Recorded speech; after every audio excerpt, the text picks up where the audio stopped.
And I now recognize Mr. McGovern. Yeah, thank you, Madam Chair.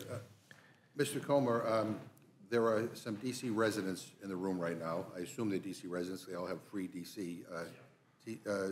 T-shirts on.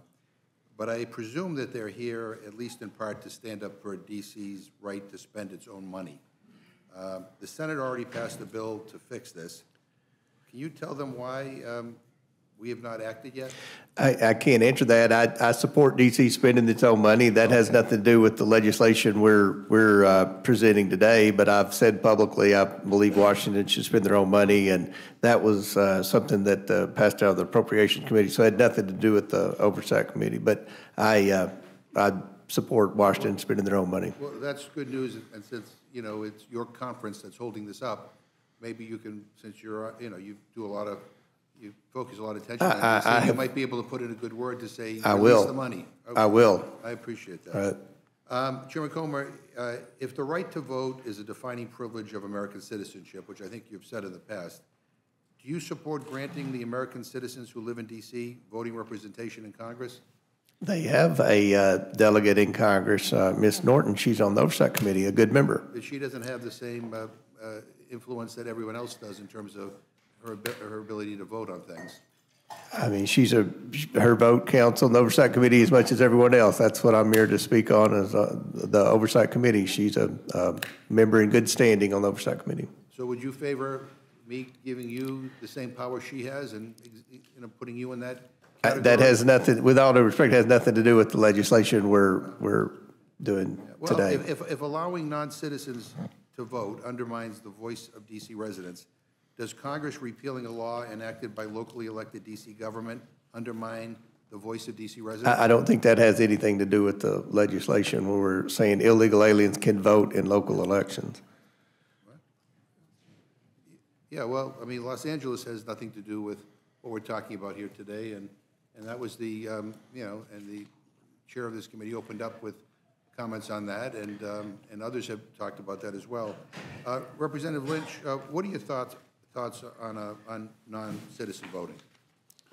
Well, consistent with the D.C. Home Rule Act passed in 1973, the chair is correct that constitutionally it gives Congress the ability to delegate certain subject matter, certain affairs at the local level to the District of Columbia leadership, the mayor and council. They've done that in the 1973 Home Rule Act. It was a partial grant of jurisdiction and of home rule, but in that legislation, it has a bright line distinction between local affairs and affairs that Congress retained at the federal level on federal matters. These matters that are addressed including voting in local elections is clearly within the area of local control. And so that has been granted to the District of Columbia, and they should retain it. They have that right under law. Congress made that grant. The local council has not gone beyond their writ in terms of dealing with local issues. So their preferences at the local level should stand. Chairman, is violent crime rising in D.C. this year? I'm sorry? Is violent crime rising in D.C. this year?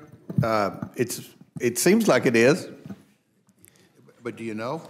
Well, from the information I've received, it is. Well, the information I'm receiving says violent crime in D.C. is down 22% compared to the same period last year. I can tell you this, most of my staff and the people my constituents that come to Washington, D.C. are afraid to walk around at night because of the violent crime. That's why I was listening to you testify.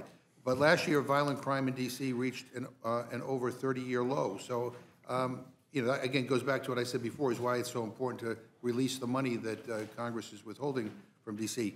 H.R. 2096, the Protecting Our Nation's Capital Emergency Act, would repeal provisions of a recent local D.C. law that made it easier for the police department to fire officers for crimes and other serious misconduct. Ranking Member Lynch, did all the DC police chiefs dating back at least 25 years support the department getting this increased authority?